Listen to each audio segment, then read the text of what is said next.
Agualeguas fue fundado en 1675 como una misión. Ha continuado nuestro pueblo como entidad viva. Y el cabrito ha sido un ingrediente insignia en el estado de Nuevo León. En lugar de comer el cordero pascual, lo sustituyeron por el cabrito. ¿Pero qué querían por tapar? Por la santificación. Porque si comían cordero, entonces tú no eres cristiano. Costumbres de Tamaulipas, Nuevo León y Coahuila idénticas, porque toda esta gente era de la misma raza. Por eso es la raza, gente, la raza.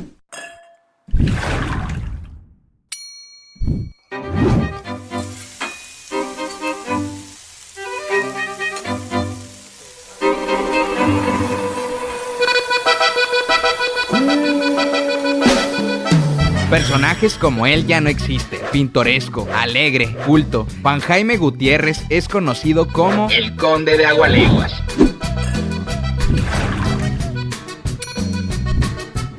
Don Conde, Conde de Agualeguas. ¿Cómo estás, mi queridísima Sonia? Qué gusto saludarte y qué gusto estar aquí contigo en este programa. No, Gracias por invitarme. Al contrario, con usted puras risas. ¡Qué barbaridad!, ¿no? Ahorita le acabo de decir, estábamos hablando de los municipios del estado y le digo, hay 51 municipios.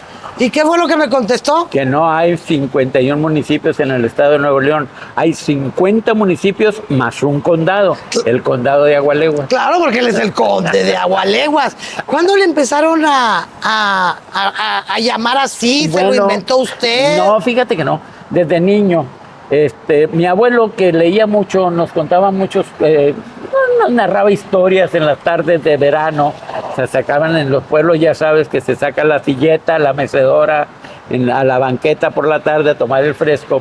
Y ahí nos reuníamos todos los nietos y los amigos de nosotros con el abuelo, y nos contaba cuentos largos. Nosotros no sabíamos que eran en realidad novelas. Y a través de él, que leía mucho y era autodidacta, pues aprendimos de Dumas, de Cervantes, de muchos de la literatura universal. El Conde de Montecristo era el cuento largo que a mí más me gustaba. Yo le decía que si había un Conde de Montecristo, ¿por qué no había un Conde de Agualeguas? Yo quería ser el Conde de Agualeguas, y desde entonces, desde los 8 años... Desde entonces. Desde entonces, no solamente soy el Conde de Agualeguas, sino el Duque de los Nogales, Marqués de la Escondida y Señor de Lagunillas. Que son los pueblos que están alrededor del mío. Arriba el norte, muy bien. No, bueno, pues con el conde, que además es el cronista del condado o municipio de Agualeguas, ha hecho, pues yo creo, conde, yo la verdad lo admiro mucho porque este rescate tan importante de la historia de un municipio que no deja de ser muy importante para el estado, porque aunque hay pocos habitantes, usted me estaba platicando del comercio, del ganado que en la actualidad se tiene en Agualeguas, que ya no es el caprino que antiguamente teníamos. Así es. Mira, Agualeguas fue fundado en 1675 como una misión, y no ha dejado de ser misión. En un periodo de 100 años después estuvo media despoblada la misión, y se volvió a repoblar con gente de Cerralbo, pero ha continuado nuestro pueblo como, vamos a decir, como entidad viva. Antiguamente, en la época colonial, pues éramos, vamos a decir, agricultores y ganaderos, pero la agricultura era el maíz y el frijol principalmente, y la ganadería se limitaba a lo que antes se llamaba ganado de pelo y lana, y de cerda y astas. Pero las astas, o sea, las vacas, el ganado vacuno, eran de agostadero, eran vacas flacas que se alimentaban ahí. Las cabras sí eran en cantidades espantosamente grandes, y pues se vivía de la leche que se comercializaba, y se hacían quesos, se hacía mantequilla, y por supuesto los cabritos, ¿no?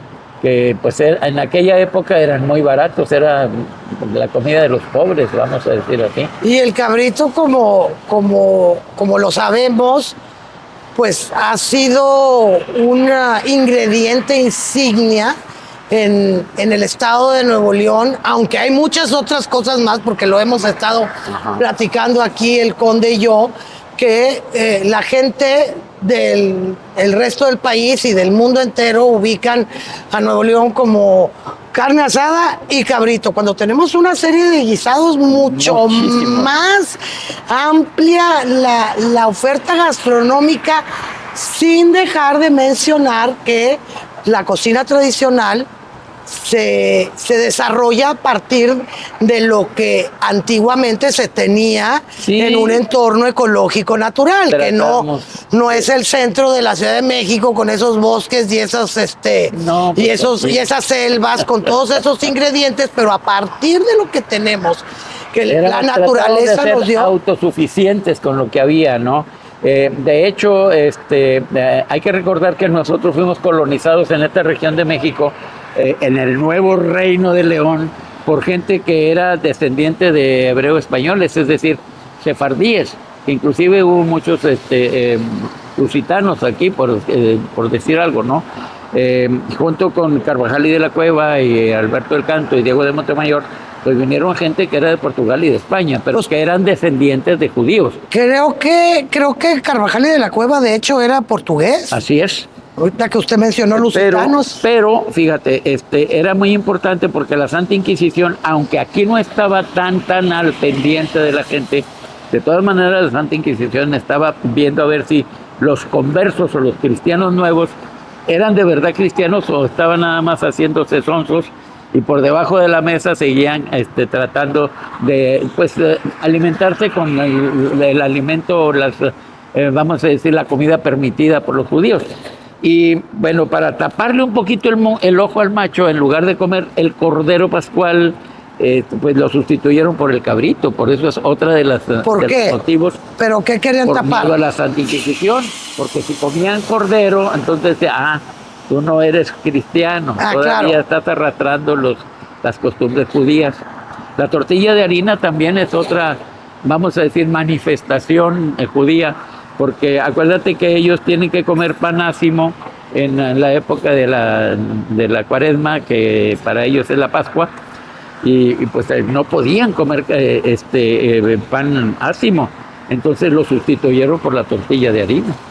Y por eso tan arraigada, y por eso tan nuestra, tan del norte, porque pues no nada más la comemos aquí en el noreste. Esto viene desde Sinaloa, Sonora, pero ahí se come mucho. Sí, es a lo que voy. A lo que te estás refiriendo, qué interesante tu observación.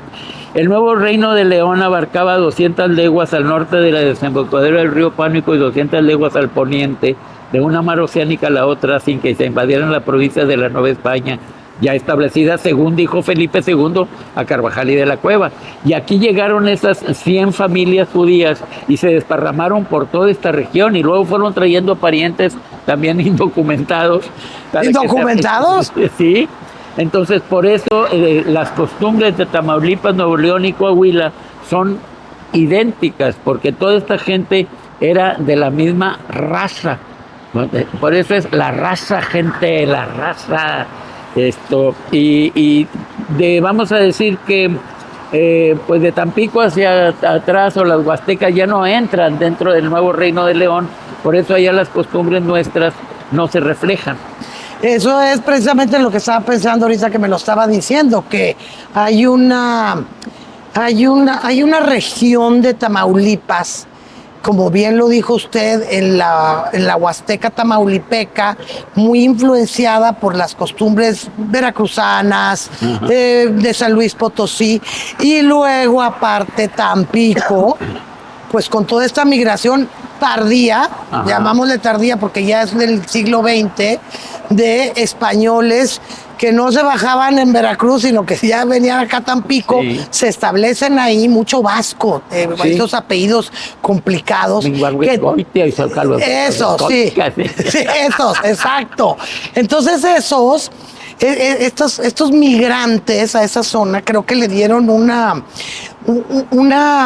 toque diferente a su gastronomía, porque uno va a Tampico y no es lo mismo, y uno va a Pánuco y no es lo mismo que lo que comemos en todo el resto de Tamaulipas, Nuevo León y Coahuila. Porque ya de darle cuenta que de González para acá ya la influencia judía se manifiesta. Y hay muchísimos platos nuestros que, como tú dijiste, nos teníamos que, o la gente que vino a colonizar acá, tenía que ajustarse a lo que había alrededor de, por ejemplo, si hablamos de un platillo que hasta, vamos a decir, mediados del siglo pasado se consumía en el noreste de México, los chicales, que no son más que elotes hervidos y deshidratados y luego vueltos a hidratar para comerse posteriormente, ¿no? Esos chicales aquí no se comían hasta que no llegó don Diego de Montemayor, que exigió que se sembrara maíz porque era necesario para las bestias más que para los humanos. Pues si todavía en España el maíz es para los puercos. Sí, entonces exigió que se sembrara maíz y trigo porque era importante para las bestias. Pero cuando llega el maíz, pues ya empiezan también a hacer uso de las costumbres del pánuco por acá, a deshidratar el maíz, y luego ya le empezaron a agregar cosas que allá el guisado del chical no tenían. Por ejemplo, pues ya le empezaron a agregar las especias, la pimientita, la cebolla, y luego le empezaron a meter algo de carne, y el tomate sí se lo agregaban a nuestra gente, y aquí con chile piquín, ¿verdad? Claro. Pero así como eso, el machacado con huevo, por ejemplo, el machacado no es nuevo ni es de la tía Lencha. Ya nuestros indígenas mataban el venado, secaban la carne para tener alimentos en invierno junto con los mezquites que acumulaban en sus chozas de invierno, y machacaban la carne para dársela a los niños, a los infantes que no tenían dientitos, o a los ancianos, que había pocos sin dientes, ¿ves? Entonces, pero no había gallinas, no había huevos. Cuando llegan los españoles o los colonizadores acá con la cabra, la vaca, la gallina, etcétera, pues ya mezclan la carne machacada con el huevo y ya le van agregando tomate, chile, cebolla, y se va haciendo un platillo que va tomando carta de naturalización en nuestra región. Pues sí, como bien lo dice ahorita que dice de la carne seca, que no la inventó nadie. No. Pues eso yo creo que viene, es una técnica de conservación, la salazón. Así es. Y el secar, o sea, con sal, que no la utilizaban aquí, pero al secarla, efectivamente, tenemos, Gracias. La región. Espero que les guste. Ay, el asado de puerco. Pues Laura, subchef aquí del restaurante Mata de Chile, aquí en Santa Catarina, Nuevo León, que aquí estamos. Muchas gracias. Ahorita nos va a decir aquí el conde de Agualeguas por qué le hice asado. Muchas gracias, Laura. Gracias, Muchas chef. gracias, muy amable. ¡Qué rico! A ver, el asado de puerco. Mira. No es más que un trozo de puerco con un adobo. Sí. Y nosotros le llamamos asado de puerco. ¿Por qué asado? No sé por qué. Este es el gran misterio que yo no he podido descubrir. Según la definición de la Real Academia de la Lengua Española, asado es cuando sometes un trozo de carne o de un producto directamente a la brasa o al fuego. Y esto no está así, esto está guisado. Y además tiene, como tú dices, un adobo.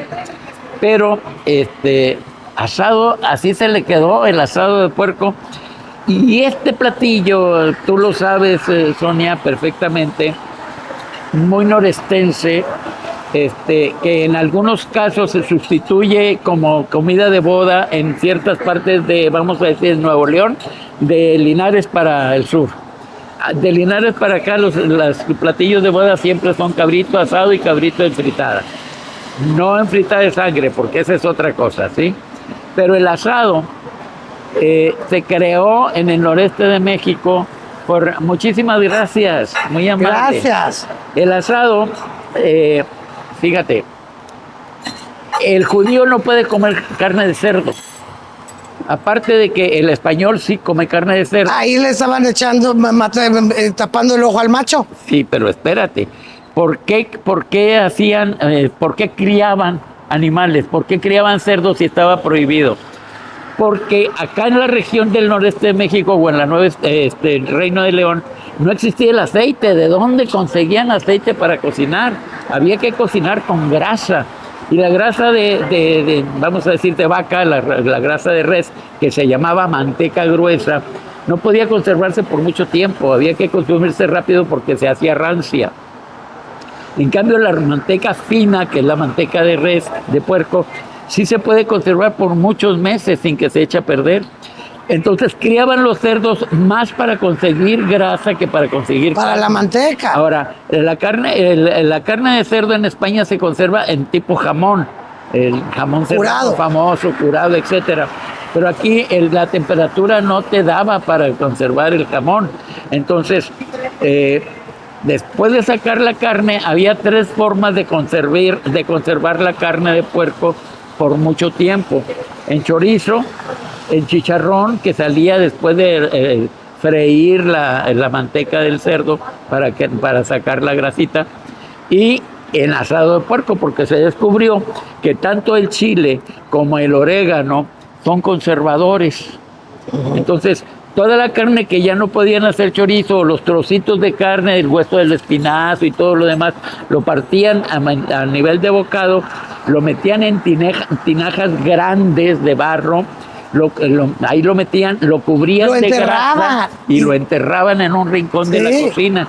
Y con la grasa arriba ya no se oxidaba y no se echaba a perder la carne. Sí, fíjese, yo en algún lugar leí, en alguna fuente, que iban de aquí a Tampico, por decir, un viaje, lo enterraban a la mitad del camino para que de regreso tuvieran comida, pero yo ya no me aguanto más, porque pues yo sé que esta receta del chef Humberto Pues vamos Villarreal, a probarla, vamos a probarla, mira. Ahí es hay uno de los tortillitas. mejores. Digo, perdónenme, pero no me aguanté. Es uno de los mejores asados de puerco que yo he comido en toda la región. Porque Mira, yo me voy a hacer un taquito. Aquí está servido este plato como un plato de boda de Villa Santiago o de Jesús María y José. Mira lo que te estás perdiendo. Mira, no, tortilla de harina. Tortillas de harina. Además, aquí las hacen. Aquí, estas tortillas, a mí me llaman mucho la atención porque parece que son iguales en todo el país. No. Y no. No. Esta tortilla aquí pareciera que está cruda, fíjese. Sí. Si la ve aquí, Conde, pareciera que está cruda. En cambio, estas son muy características allá de por Sonora. Ajá. Y aquí, en Nuevo León, están como todas parecen que están cocinadas. Sí. Entonces, también tienen sus diferencias. Aquí el chef las hace como en otros lados podríamos decirlo. Y tiene sus frijolitos, que ahí ya se está haciendo unos frijoles con veneno. Porque esa combinación del frijol con un poquito de asado de puerco es lo que aquí en Nuevo León llamamos frijoles con veneno.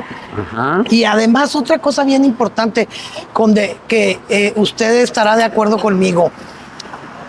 Casi todos, bueno, no casi todos, pero muchísimos municipios del estado de Nuevo León opinan que el platillo insignia del municipio es el asado de puerco.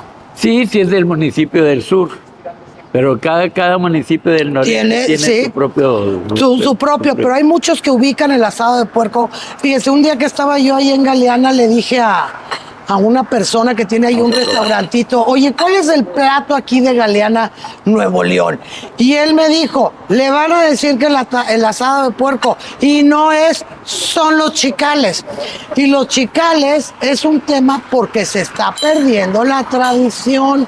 Sé que ya en algunos supermercados aquí de Monterrey, en Semana Santa, porque es la tradición, es tradicional comer chicales en Semana Santa. Está vendiendo el chical. Sé que en algunos de los mercados aquí en Monterrey lo están vendiendo, pero muy poca gente ya los conoce, Conde.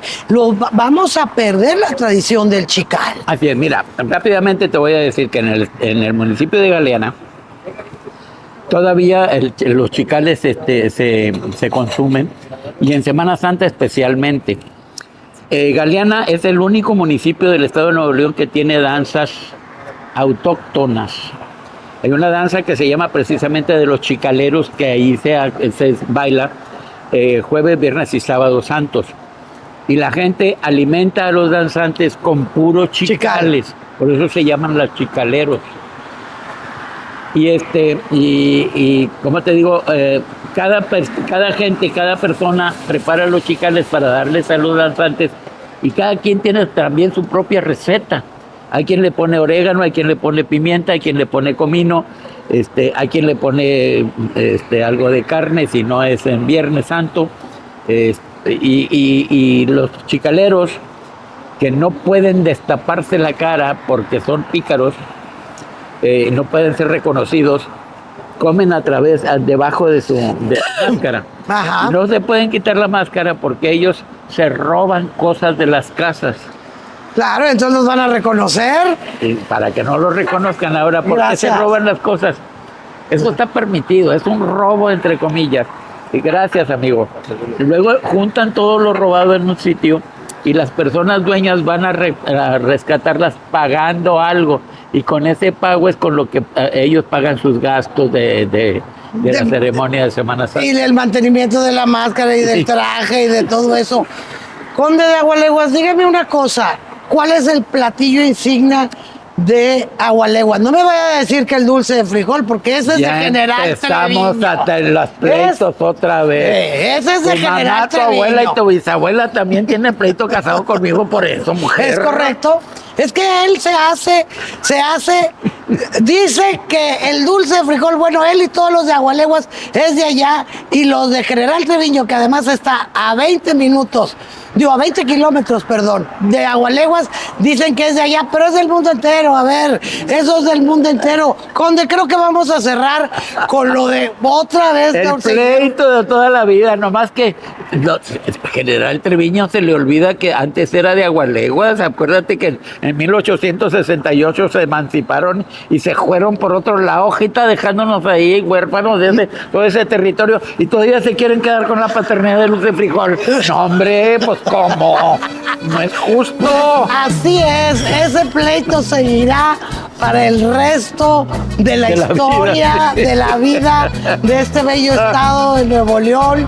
Yo les quiero agradecer a todos los que nos están acompañando hoy viendo este maravilloso podcast, porque tenemos invitado de lujo. La nobleza, que no quepa duda que en Nuevo León hay nobleza. Gracias, Conde de Agualeguas, por su compañía. Gracias a ti por invitarme. Muy amable. Buen provecho. No, ya me quiero echar el taco.